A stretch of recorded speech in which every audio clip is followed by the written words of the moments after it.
तो दोस्तों हम लोग यहाँ पर टॉप 10 क्वेश्चंस को करने वाले हैं जो परीक्षाओं में पूछे जाते हैं। तो पहला प्रश्न है आप लोगों के लिए कि किस विचारक ने इस बात को नकारा है कि बुद्धि एकल इकाई है, कई पृथक स्वतंत्र बुद्धियों का सिद्धांत प्रतिपादित किया गया है। तो अब यहाँ पर बुद्धि शब्द देखने को मिला है।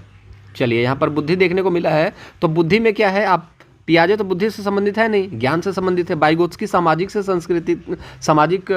और सांस्कृतिक से संबंधित है। कोहलबर्ग नैतिकता से संबंधित है। तो गार्डेनर है, लेकिन गार्डेनर ने क्या बताया था, 8 तरीके की बुद्धि होती है एक इंसान के अंदर, और 8 में से कोई एक बुद्धि किसी के अंदर होगा, ठीक है, और सभी के अंदर वो 8 बुद्धि में से एक ना एक बुद्धि होगी। तो ये किसने बोला था, गार्डेनर ने बोला था। और यहाँ से प्रश्न बनते हैं, बहुत निचोड़ करके क्वेश्चंस को मैं लेकर के आ रहा हूँ। तो चैनल को सब्सक्राइब जरूर करिएगा, वीडियो को लाइक करके दोस्तों के साथ शेयर कीजिए। कुछ पूछना है पूछिए, मैं सभी बच्चों के आंसर करता हूँ कमेंट के, ठीक है।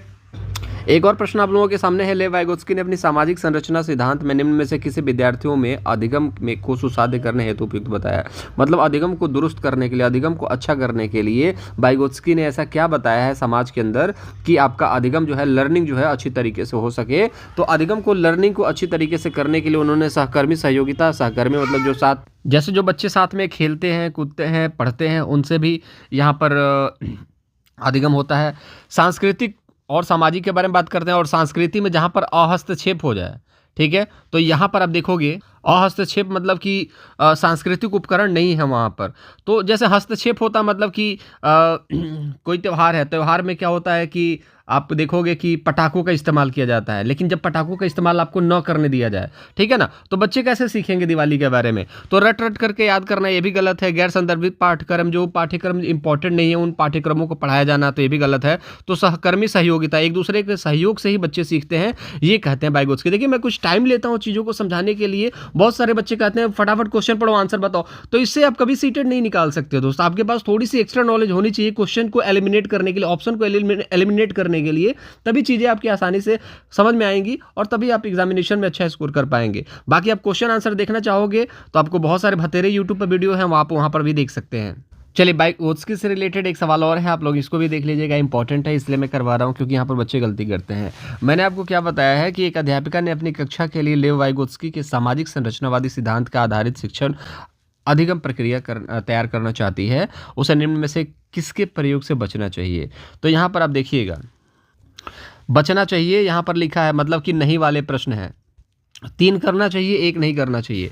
तो सामाजिक संदर्भों पर आधारित शिक्षण अधिगम की अभिकल्पना करना बिल्कुल सही बात है। सामाजिक आधारित चीज़ों को लेकर के पढ़ाना बच्चों को, ताकि चीज़ें बच्चे सीख सके, समाज से रिलेट किया जा सके। अब बच्चे क्या करते हैं ना, अवलोकन देख करके सही करके चले आते हैं, लेकिन यहाँ पर बचना है, ठीक है। तो इस क्वेश्चन को ये कहना चाहता है कि कौन सी ऐसी चीज़ है जो कि नहीं करनी चाहिए। सामाजिक आधारित जो सिद्धांत है उस पर पढ़ाई करवाना चाहिए, लेकिन कोई 4 ऑप्शन में से एक ऑप्शन ऐसा है जिससे बचना चाहिए, नहीं करना चाहिए।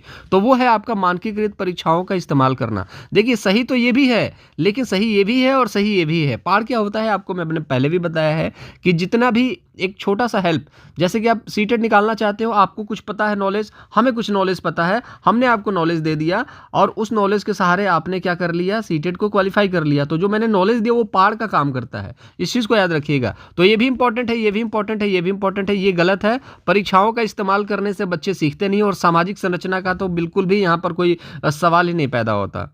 एक अच्छा सवाल ये भी है जीन पियाजे से रिलेटेड। जीन पियाजे की 4 अवस्थाएं हैं, उसको भी आप लोग याद रखेंगे।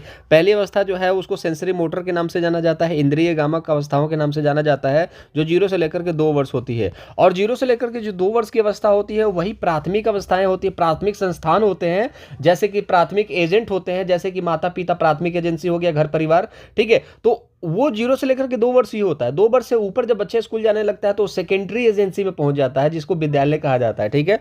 तो याद रखिएगा, पहली अवस्था है इंद्रिय गामक अवस्था। दूसरा है वो आपका पूर्व संक्रियात्मक प्री ऑपरेशनल होता है, जो 2 से लेकर के 7 वर्ष तक होता है। इसमें बच्चा क्या करता है, इसमें बच्चा जो है 1 से लेकर 10 तो बोल देता है, लेकिन 10 से 1 बुलवाया जाए तो नहीं बोल सकता है। ए से लेकर जेड तक बोल देता है, लेकिन 10 जेड से लेकर के ए तक पूछा जाए तो नहीं बोल सकता है। चीज़ों को धीरे धीरे समझने लगता है, लेकिन बहुत सारी जगह कमियां देखने को मिलती है, जैसे कि पानी की बोतल को लेकर के एग्जाम्पल्स बार बार पूछे जाते हैं। इसमें पूरा पानी भरा हुआ है, इसमें भी दोनों बराबर हैं, लेकिन इस पानी को जब इसमें उड़ेल दिया जाता है तो ये पानी यहाँ तक आता है, तो बोलता है बच्चा कि इसमें पानी ज़्यादा है इसमें कम है, क्योंकि उसको कम ज़्यादा का फर्क नहीं होता है। तो पूर्व संक्रियात्मक अवस्था में क्रिया करने से पहले की अवस्था, जब आपको कोई चीज़ पता ही नहीं है, उससे पहले ही आप कोई क्रिया करोगे तो गलतियां तो होंगी ही, तो गलतियां करने की भी अवस्थाएं हैं। ठीक है, तो यहां पर तीसरी जो अवस्था होती है 7 से लेकर के 11 होती है, जिसको हम लोग बोलते हैं मूर्त। मूर्त मतलब जो चीजें दिखती हैं। ठीक है, तो जब चीजें दिखती हैं उसको लेकर के बात की जा रही है कि वो दिखता है तो वो क्या क्या चीजें कर पाता है। ठीक है, इस अवस्था में वो क्या क्या कर पाता है, इस चीज के बारे में सवाल पूछा गया है। तो प्रतिवर्तन मतलब कि रिवर्सिबिलिटी के बारे में बात की जा रही है। जैसे 1 से लेकर के 10 तक तो चीजों को सीख पाता है, बता पाता है, और 10 से लेकर के ये भी बता देता है। तो ये याद रखिएगा, परिकल्पना नहीं होगा। परिकल्पना तो आपका चला जाता है आपका अमूर्त में, जो कि 11 से लेकर 15 होता है, जिसको हम लोग बोलते हैं अमूर्त संक्रियात्मक अवस्था। ठीक है, अब निगमनात्मक मतलब कि रीजनिंग। रीजनिंग आप लोगों को दिया जाता है, आपने कभी देखा है प्राइमरी स्कूल के बच्चे को, प्राइमरी स्कूल में जो बच्चा पढ़ रहा है उसको रीजनिंग के क्वेश्चंस दिए गए हों? नहीं दिया जाता है। पढ़ाई से उसका मतलब बोलते हैं ना, दिल उठ जाएगा, दिल खट्टा हो जाएगा। निगमनात्मक मतलब रीजनिंग की बात की जा रही है यहाँ पर। पहले नियम की बात की जा रही है, फिर उदाहरण की बात की जा रही है। बच्चे पहले डरते इसी वजह से हैं कि पहले फॉर्मूला रटा दिया जाता है, फिर क्वेश्चन को करवाया जाता है। ठीक है, और यहाँ पर तर्क मतलब रीजनिंग। अमूर्त चिंतन की बात हो ही नहीं रही, जब यहाँ पर मूर्त की बात हो रही है तो अमूर्त तो ऐसे ही गलत हो गया। प्रतिज्ञापित चिंतन की बात की जा रही है, ये बहुत बड़े लेवल का चिंतन होता है, तो इसको भी याद रखेंगे, ये भी नहीं होगा। तो ऑप्शन नंबर 2 दोस्त होगा, वो कौन सा होगा? प्रतिवर्तन, रिवर्सिबिलिटी, ये बच्चा सीख जाता है। ठीक है, जब अमूर्त चिंतन करने लगेगा बच्चा, ख्याली पुलाव पकाने लगेगा, तब जाके प्रतिज्ञापित चिंतन होता है। तो कुछ इंपॉर्टेंट क्वेश्चन है जो मैं डिस्कस कर रहा हूं। वीडियो को लाइक नहीं करा तो फटाफट लाइक कर दें, चैनल को सब्सक्राइब नहीं करा तो फटाफट सब्सक्राइब कर दीजिए, ताकि चैनल पे और जो वीडियोस अपलोड होंगे वो आपको मिलता रहे। एक मैथ से और सवाल देख लेते हैं दोस्त। राकेश और सानिया आपस में चर्चा कर रहे हैं। राकेश कहता है कि त्रिज्या जो होती है व्यास की दुगनी होती है। राकेश का कहना है कि जो त्रिज्या होती है और वो व्यास की दुगनी होती है। ये व्यास है पूरा, इसको पूरा व्यास बोला जाता है, ये त्रिज्या। तो ये त्रिज्या इससे दुगनी है? नहीं, ये तो आधी है। तो राकेश ने क्या किया, यहां पर गलत बोला कि त्रिज्या व्यास की दुगनी होती है। सानिया कहती है कि त्रिज्या व्यास की आधी होती है। तो सानिया कह रही है कि जो त्रिज्या होती है वो व्यास की, ये व्यास है पूरा, एक गोले के अंदर जो पूरी लाइन है बीच से पूरे बीचों बीच से, उसको व्यास बोला जाता है। तो जो त्रिज्या है वो व्यास की आधी है। तो ये त्रिज्या है, आधी है, और व्यास पूरा है। तो बिल्कुल सानिया ने तो सही कह दिया। अब यहाँ पर इसके कथनों के जो बोल है उस चीज को देखेंगे। राकेश सही है, सानिया गलत है। नहीं, सानिया तो सही है, सानिया सही है, राकेश गलत है, ये सही ऑप्शन है। दोनों गलत है, दोनों गलत नहीं है, सानिया सही है, दोनों गलत हैं, बिल्कुल गलत बात है। सानिया तो यहाँ पर सही है। सानिया ने बोला है कि जो त्रिज्याएं होती हैं वो व्यास की आधी होती हैं। तो इस तरीके के कुछ कथन वाले शब्द पूछे जाते हैं, बिल्कुल बेसिक क्वेश्चन है। आपको डरने के यहाँ कहीं फॉर्मूला लगा क्या? कहीं फॉर्मूला नहीं लगा, लेकिन आप लोग मैथ से डरते हो। यार मैथ से मत डरना बंद करो, मैथ से डरने की अब कोशिश मत करो, क्योंकि अब जीवन और मौत का सवाल है दोस्त, कैरियर का सवाल है। अब यहाँ पर डरोगे तो किसको डर कर दिखाओगे यार? मैं तो यही कहता हूँ, किसको डर के दिखाओगे? आप अपना ही नुकसान करोगे ना। सब यही कहेंगे काबिल नहीं था, बीएड बीटीसी कर लिया लेकिन कुछ कर नहीं पाया। तो यार डरना बंद करो, मैथ को बस देखना स्टार्ट करो, अपने आप प्यार हो जाएगा मैथ से। अब यहाँ पर एक सवाल मैथ के ये भी पूछे जाते हैं, किसी संख्या का गुणनखंड। अब गुणनखंड क्या होता है? जैसे गुणा के खंड, जैसे कि 20 है, अब 20 के गुणनखंड क्या होंगे? 1 होगा, 4 होगा, 5 होगा या 20 होगा। ये गुणनखंड है, मतलब कि जो इसको भी काट, ये भी काट सके, ये भी काट सके, ये भी काट सके, ये भी काट सके, इसी का गुणा और खंड में है। तो ये सब जो है ये सब गुणनखंड है। ठीक है, जैसे कि 20 है तो इसको हम लोग लिख दें 4 × 5 × 1, ये क्या है? गुणनखंड है। तो गुणनखंड क्या होंगे? या तो 20 है। तो गुणनखंड क्या होंगे? या तो संख्या के बराबर होंगे या संख्या से छोटे होंगे। तो याद रखिएगा, गुणनखंड क्या होते हैं? संख्या के बराबर होंगे या संख्या से छोटे होंगे, बड़ा नहीं हो सकता। जैसे 21 है, 22 है, 25 है, ये सब नहीं हो सकता। या तो 1 होगा, या तो 4 होगा, या तो 5 होगा, या तो 20 होगा। किसका? 20 का गुणनखंड। तो याद रखिएगा, या तो छोटा होगा या तो बराबर होगा। ठीक है, तो संख्या के बराबर या उससे कम, संख्या के बराबर उससे अधिक नहीं हो सकता। संख्या के बराबर नहीं है, छोटे भी होते हैं, संख्या से कम होते हैं, ऐसा नहीं है, बराबर भी होते हैं। ठीक है, ये थोड़ा सा लेवल का क्वेश्चन था, लेकिन इसी तरीके के क्वेश्चंस बार बार रिपीट हो जाते हैं, तो टेंशन वाली बात ही नहीं। इसको आपने देख लिया, अब दोबारा से जब आएगा आपके सामने सवाल तो आप इसको टिक करके चले आओगे। इसी से तो, यही तो फायदा है इस चैनल से पढ़ने का, कि जो क्वेश्चंस बार बार रिपीट हो रहे हैं उन्हीं क्वेश्चंस को हम डिस्कस कर रहे हैं। लेकिन आप लोग कंजूसी करते हो, चैनल को सब्सक्राइब नहीं करते हो और वीडियो को लाइक भी नहीं करते हो, शेयर भी नहीं करते हो।